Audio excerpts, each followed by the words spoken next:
Donne-moi ton gamepad, oui, son écran tactile. Donne-moi ces sticks symétriques qui me donnent toujours autant la trique. Chante avec moi, je veux une Wii U pour m'emmener au bout d'Hyrule. Je veux pas ton cul, mais juste d'une Wii avec un U.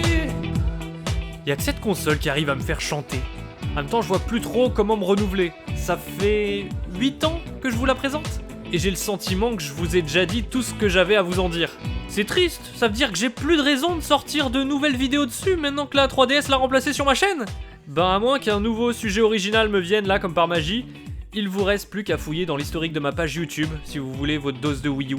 Sauf que ça, je sais que personne le fait. Ces vieilles vidéos, elles sont maintenant perdues à jamais dans les limbes des recommandations. Alors il ne reste plus qu'une solution. La manifestation! Toujours. En fait si, il y a une deuxième solution. Remettre en avant des vidéos que vous auriez manquées en les rediffusant. Donc c'est parti pour un best-of de contenu Wii U soigneusement sélectionné pour vous apporter bonheur et prospérité. À commencer par un vidéogramme enregistré en 2022 dans lequel j'expliquais pourquoi j'avais acheté une deuxième Wii U.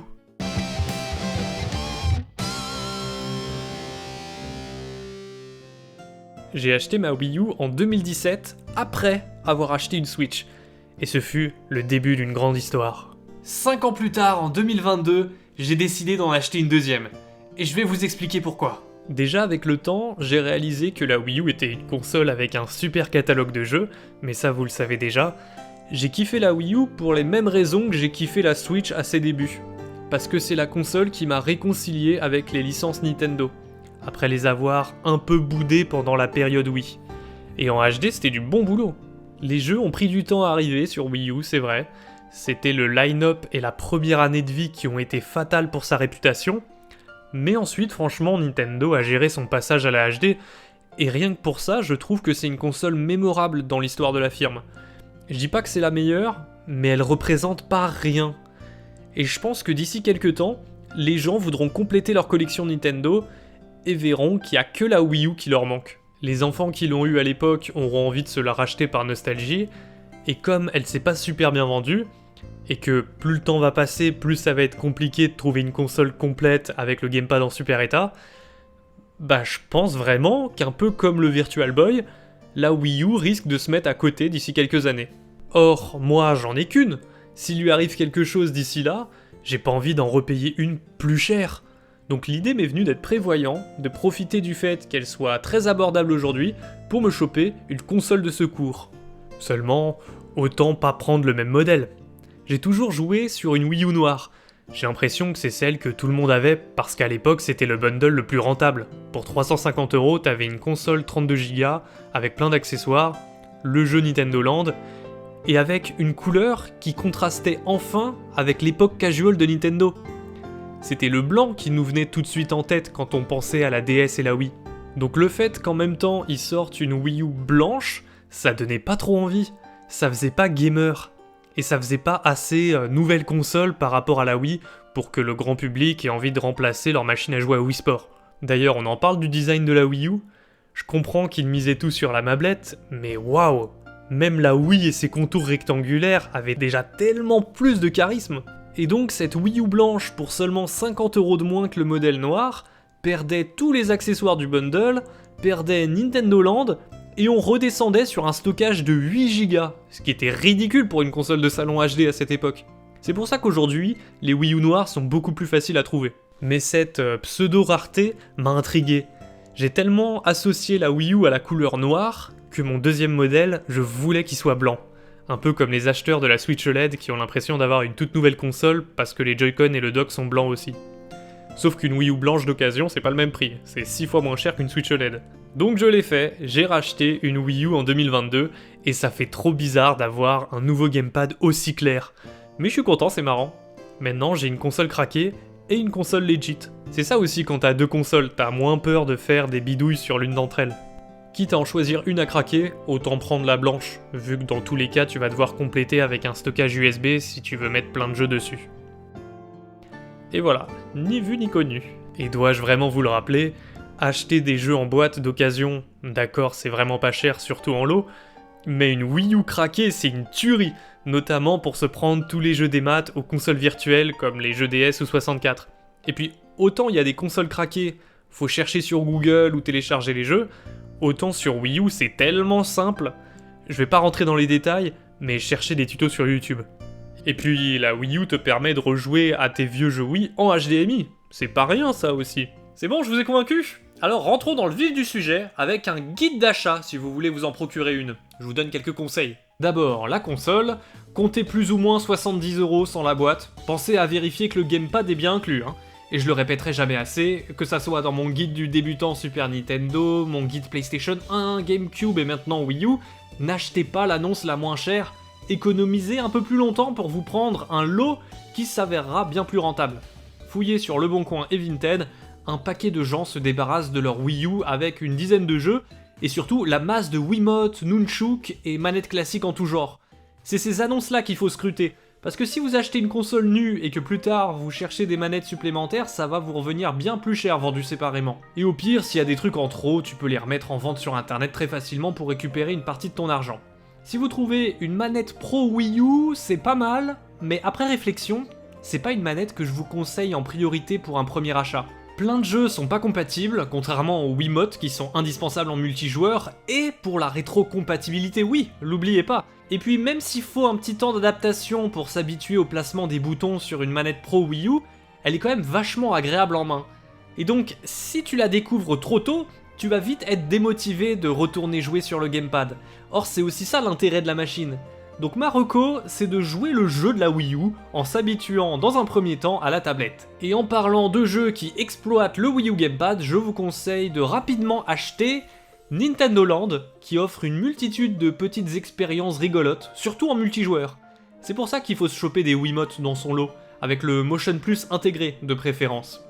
Et Splatoon 1, alors d'accord, le jeu online va très bientôt être débranché sur Wii U, mais moi je vous le conseille surtout pour son mode solo qui reste très sympa encore aujourd'hui, et qui, sur certains aspects, est même mieux que ses suites. Ce qui est cool aussi avec Splatoon 1, c'est que c'est le seul épisode qui te permet de faire du versus en 1 contre 1 sur la même console. Un joueur sur la télé et l'autre sur le gamepad. C'était une utilisation maligne du second écran. Ça, c'est 2 jeux que vous pouvez très facilement trouver dans des lots, mais même séparément, ils vous en coûteront pas plus de 10€. Si on monte légèrement en prix, autour des 10-15€, vous trouverez Paper Mario Color Splash, qui reste une aventure solo encore 100% exclusive Wii U. C'est pas ce qui exploite le mieux le gamepad et le système de combat est moins cool que sur GameCube, mais à part ça, ça reste un jeu joli, rigolo, ambitieux, qui saura vous surprendre par moments. Honnêtement, je le trouve sous-coté. Donc si vous êtes friand d'expériences solo introuvables ailleurs, vous pouvez y aller les yeux fermés. Star Fox Zero, pareil, c'est pas l'épisode qui a la meilleure réputation, mais petit à petit, on sent une petite vague de réhabilitation. Il commence à y avoir un léger consensus autour du fait que si les gens n'accrochaient pas, c'est justement parce que le gameplay au gamepad s'éloignait trop des standards de l'industrie pour être kiffé pleinement dès la première run. C'était trop novateur. Mais c'est bien, ça prouve que ça exploite ce qui rend la Wii U unique. Personnellement, moi j'ai jamais eu trop d'affect avec la série Star Fox, que ça soit sur SNES ou 64, j'ai jamais trouvé ça hyper jouissif. Donc en vrai, cet épisode Wii U, pour moi, il est vraiment pas moins bon, au contraire, et ceux qui prennent le temps d'approfondir son gameplay vous en diront beaucoup de bien. Alors maniez-vous d'acheter ces 2 exclus, parce que c'est peu probable qu'elles ressortent sur Switch, et donc c'est les futurs candidats tout trouvés à une explosion des prix quand les collectionneurs voudront s'y mettre. C'est pas une exclue Nintendo, mais si vous trouvez Sonic and Sega All-Stars Racing Transformed, c'est une très bonne alternative à Mario Kart, qu'on ne peut pas se faire sur Switch. Parce que sinon, il y a les éternels classiques que sont Zelda Breath of the Wild, Mario Kart 8, Mario 3D World et Donkey Kong Tropical Freeze que tu peux faire sur Switch, mais gardez en tête que les versions Wii U sont toujours excellentes et encore moins chères. Pareil pour Rayman Legends et Zombie U qui prennent véritablement tout leur sens avec le Wii U Gamepad. Et sinon, la vraie triplette des exclus Wii U trop cool, bah ils sont pas donnés. C'est Zelda The Wind Waker HD, Twilight Princess HD et Xenoblade Chronicles X. Mais pour eux, je vous conseille plutôt de craquer votre console. Et ce, pour plusieurs raisons. Déjà, l'eShop a fermé l'an dernier, donc t'as plus aucun moyen de donner de l'argent à Nintendo pour y jouer officiellement. Alors plutôt que de donner cet argent à un revendeur sur eBay, achetez plutôt une clé USB 64Go et installez tous ces jeux très facilement en suivant un tuto sur YouTube. Et autre chose, sachez que moi j'achète énormément de jeux d'occasion en tant que joueur rétro. Et habituellement, je n'ai jamais de problème. En fait, si sur 600 jeux, j'ai eu que 3 fois des soucis de jeux illisibles. Je me souviens très bien, c'était un Ridge Racer PSP, GTA V sur 360 et Castlevania 4 sur Super Nintendo. Et je me suis toujours fait rembourser sans problème, donc pas grave. Par contre, sur Wii U, je déconne pas, sur ma petite collection d'une vingtaine de jeux, j'ai eu des disques illisibles au moins 5 fois. C'est la seule console sur laquelle j'ai un ratio aussi catastrophique. Donc il doit y avoir un défaut dans le format propriétaire des disques Wii U qui les rendent beaucoup moins durables que le DVD ou le Blu-ray. Et je sais que ça vient des disques parce que je vous rappelle que j'ai 2 consoles pour tester. Et c'est des problèmes que je vois souvent remonter sur mon serveur Discord. Alors mon but c'est pas de vous faire flipper, les gens sur internet testent leurs jeux généralement avant de les vendre. Et dans les caches, tu peux te faire rembourser si t'as un problème, donc pas d'inquiétude. Mais donc je recommanderais à personne de prendre le risque de payer plus de 30€ dans un jeu Wii U qui a le risque de devenir illisible avec le temps. Contrairement à un Splatoon 1 qui vaut 3€, bon là c'est pas hyper grave s'il devient HS. Donc entre ça et l'eShop fermé, j'espère que vous aurez aucune culpabilité à hacker votre console. Bref, vous l'aurez compris, pour moins de 150€, vous avez déjà de quoi vous faire un bon début de collection Wii U. Et ça, c'est sans compter la rétrocompatibilité Wii et les consoles virtuelles Nintendo DS, 64, Super Nintendo, NES, Game Boy Advance, Mega Drive, Master System, PC Engine, Neo Geo. La Wii U, c'est le patrimoine du gaming dans une machine. Pensez juste à vérifier dans votre achat qu'il y a bien la sensor bar pour activer le pointeur de la Wiimote en mode rétrocompatibilité. Sinon, 2 bougies sous la télé feront l'affaire. Ouais, les bougies ça marche, vu que ça envoie un signal infrarouge qui est capté par la Wiimote, ça permet de déplacer le curseur, c'est drôle. Maintenant que vous avez de bonnes bases, passons en revue, et plus en détail, quelques jeux toujours exclusifs à la Wii U. On commence avec le jeu qui a tout commencé, Nintendo Land, la vitrine des capacités de la tablette. Une sélection de petites expériences solo et multi qui exploitent le fait d'avoir une manette avec un écran. Chacune de ces expériences se passe dans un univers de Nintendo, donc pour les fans de leur licence, c'est cool. Non, je rigole, tu contrôles des Mi dégueux, et s'il n'y avait pas le logo ou une petite reprise musicale, tu dirais jamais que t'es en train de jouer à un truc inspiré de Donkey Kong ou de Metroid. Pour faire en sorte que le style visuel reste cohérent d'une expérience à l'autre, on s'éloigne quand même beaucoup du charme des séries originales. C'est pas une célébration comme Smash Bros. J'adore Zelda, pourtant le mini-jeu Zelda il est chiant comme la mort, t'avances sur des rails à 2 à l'heure et tu frappes les ennemis quand ils sont en face de toi. J'ai été surpris de pas vraiment retrouver le génie de Nintendo. Ces bonnes idées qui te font dire « Ah ouais, ils sont malins d'avoir inventé ça !» Non, la plupart des jeux, on dirait des expériences à 3€ qu'on trouve sur l'eShop 3DS. Et franchement, sur les 12 mini-jeux, plus de la moitié aurait simplement pu sortir telle quelle sur 3DS, vu qu'elle a déjà le double écran, l'écran tactile et le gyroscope. Bref, Nintendo Land, c'était pas un jeu qui arrivait à convaincre que la tablette allait révolutionner le game. C'était simplement une DS de salon. Après là, je suis un peu sévère. Sans cracher dans la soupe, il y a moyen que la découverte de certains mini-jeux t'amuse quand même. Mais Nintendo Land, c'est probablement pas un titre sur lequel tu vas avoir envie de revenir ensuite. Du moins, pas en solo. Le truc pas trop mal, c'est les jeux exclusivement multijoueurs, où celui qui a le gamepad affronte tous les autres. Seulement des jeux comme ça, il y en a que 3. Mario, Luigi's Mansion et Animal Crossing. Le concept, c'est toujours un peu le même. T'en as un qui court après tous les autres, ou alors c'est tous les autres qui courent après lui. Ça marche bien, et effectivement, le fait que le joueur avec la mablette ait accès à des infos que les autres n'ont pas, rend certaines parties assez prenantes. Mais même là, je trouve que ça tourne vite en rond. Tu joues pas à ça 3 heures de suite, contrairement à plein d'autres jeux multi. Surtout que là, faut réussir à réunir 4 ou 5 personnes pour que ça soit le plus fun. Ce qui m'est arrivé qu'une seule fois. Là où c'est malin, c'est que si t'es que 2 ou 3, ils rajoutent des bots et adaptent un peu les règles. Donc tu peux quand même t'amuser, mais c'est moins bien.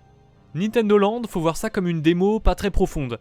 Avec des potes c'est meilleur, mais niveau gameplay asymétrique, des jeux comme Jackbox Party ont fait bien mieux depuis. Game & Wario est plus intéressant si tu cherches quelque chose qui exploite vraiment le gamepad.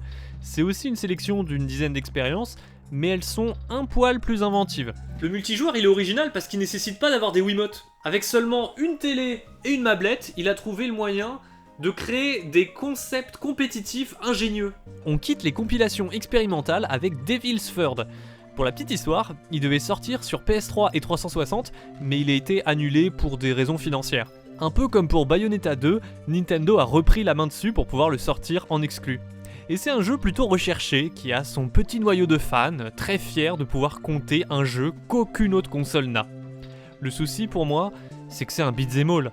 Et dans le cas où j'aurais pas été assez clair dans toutes mes précédentes vidéos, c'est le style de jeu que je trouve le moins original de la Terre. Donc je pourrais pas vous en dire grand chose. Malgré tout, j'ai trouvé l'impact des coups plutôt réussi avec les vibrations. Le jeu est fluide, facile à prendre en main, je comprends qu'on puisse s'amuser dessus. Faut juste pas espérer un truc délicat et subtil. C'est de la bagarre avec du challenge. NES Remix 1 et 2. J'avais envie de retourner sur des compilations de mini-jeux. Certains me diront que c'est ressorti sur 3DS. Mais sur console de salon, ça reste une exclue Wii U. Et puis sur Wii U, c'était 2 jeux. Et il y avait plus de contenu. Donc je trouve que ça reste pertinent de les inclure ici. Je trouve l'idée de NES Remix brillante. C'est la meilleure façon de faire découvrir les premiers jeux Nintendo aux jeunes générations ou à ceux qui les connaissaient pas bien. Et c'est pas une formule toute faite que je répète, je le pense réellement. Ces jeux 8 bits sont archaïques pour la plupart. Ils avaient pas de tuto, fallait lire la notice, mais quand ils jouent aujourd'hui en démat, personne la lit en format numérique. NES Remix, c'est une compilation de petits défis, mais il sert aussi de tutoriel intelligent qui t'enseigne les bases de ces jeux rétro. Moi avant, je connaissais pas les subtilités de Clou Clou Land ou Wrecking Crew avant que NES Remix me les enseigne. Puis quand t'as les bases, il te propose des challenges plus originaux qui, parfois, modifient carrément les règles de la ROM originale. Mais ces remixes restent légers. Si tu connais déjà très bien ces jeux, tu vas pas en tirer grand chose. Mais c'est pour les autres que c'est intéressant. Si t'es pas allergique au rétro, ça va sûrement te donner envie d'approfondir les jeux de cette époque. Seul bémol, les jeux complets ne sont pas inclus. Là, Nintendo, ils font leur rat. Ils voulaient que tu payes ensuite ces jeux à l'unité sur la console virtuelle. Mais bon, NES Remix, ça coûtait pas très cher, donc ça peut se comprendre. Le premier a des jeux assez vieux, et le 2 est plus riche avec des titres qui ont moins vieilli. Mais si t'es dans un mood rétro 8 bits, je te conseille quand même de te faire les deux dans l'ordre. Avant que Sonic ne soit un open world, c'était un Sonic Lost World, en exclusivité Wii U, sur console. Parce que depuis, il est sorti sur PC. Mais je pense que le public PC et console est assez différent pour que personne m'en veuille si je préfère insister sur son exclusivité console. Il a le mérite de proposer des choses originales pour la série, grâce à ses emprunts à Mario Galaxy. Mais sans atteindre le niveau d'ennui auquel nous ont habitués les Sonic, il est quand même pas particulièrement passionnant. Si ça vous intéresse, j'en ai parlé plus en détail dans une vidéo critique Wii U en vrac. Kirby et le pinceau arc-en-ciel. Vous allez penser que je suis aigri de la vie, mais ce jeu non plus je l'aime pas. Alors ça vient même pas du fait que j'aime pas trop Kirby à la base, parce que là c'est très différent, mais il y a encore ce côté jeu DS qui m'agace. Elle est révolue la période où j'avais encore envie de contrôler un personnage intégralement au stylet jusqu'à la fin du jeu. Tracer des lignes que va suivre Kirby pour récupérer tous les collectibles, ça me passionne pas. Ça sera jamais aussi précis qu'un stick, et moi je préfère avoir un contrôle direct sur mon personnage dans un platformer de ce genre. Mais que ça ne vous dissuade pas de tester si vous n'avez jamais eu de Nintendo DS ou que vous avez moins de 10 ans. Xenoblade Chronicles X. Oula, c'est les montagnes russes cette sélection. Et avec ce JRPG, on est dans ce qui se fait de meilleur en termes d'exclusivité. Je vais pas trop m'attarder dessus parce que c'est sûrement le jeu de cette liste qui a encore le plus de chances de ressortir sur Switch, sans blague. Vu son ambition, son envergure, sa richesse, et à titre perso, j'ai peut-être même trouvé ça trop riche. Le début, il est hardcore. Très dense, des tonnes de dialogues, d'explications et de tutos. Faut attendre longtemps avant de vraiment commencer à s'amuser dessus, je trouve. Faudrait que je réessaye une partie à l'occasion, maintenant que je connais déjà mieux les bases. Si vous n'êtes pas allergique au RPG et que vous cherchez une aventure trouvable nulle part ailleurs, c'est Xenoblade Chronicles X qu'il vous faut. En soi, c'est toujours le cas. Pendant encore 2 mois. ZombiU, c'est une exclue. Mais non, pas du tout, il est ressorti sur PC, PS4, Xbox One. Ah non, sur ces machines, c'est Zombie qui est sorti, pas ZombiU. Et puis le cœur du gameplay, c'est l'exploitation du gamepad, donc sur d'autres machines, ça n'a aucun intérêt. ZombiU a le mérite, sans être un excellent jeu, d'être un vrai jeu Wii U. Qu'est-ce que j'entends par là ? Bah tout simplement qu'il exploitait son gamepad, et ce, dès le lancement de la machine. Pour rappel, au line-up, si tu mets Nintendo Land de côté, et que tu cherches un vrai jeu solo, c'est pas dans Mario Bros U que tu vas te servir du deuxième écran. et tous les portages d'éditeurs tiers, au mieux t'avais la map dessus. ZombiU faisait en sorte que tu doives te pencher vers ton écran pour bidouiller ou fouiller des trucs, sans mettre le jeu sur pause, en te laissant vulnérable à une attaque surprise de zombies. Donc fallait garder un œil sur l'écran de la télé, et ça apportait une certaine tension, qui était inédite. C'est pour ça que je souhaitais en parler. ZombiU sans gamepad, c'est pas pareil. Alors bien sûr, cette sélection n'est pas exhaustive, j'ai pas mis les trucs genre Wii Fit You, Animal Crossing ou Mario Party, je me suis limité à 10. Mais s'il y a d'autres jeux qui vous semblent pertinents, n'hésitez pas à les citer en commentaire. Et pour ceux qui veulent rester avec moi, je vous renvoie vers cette vidéo. Pour les autres, ciao! Et que la Wii U soit avec vous. J'ai mal au bras, elle est trop lourde cette caméra!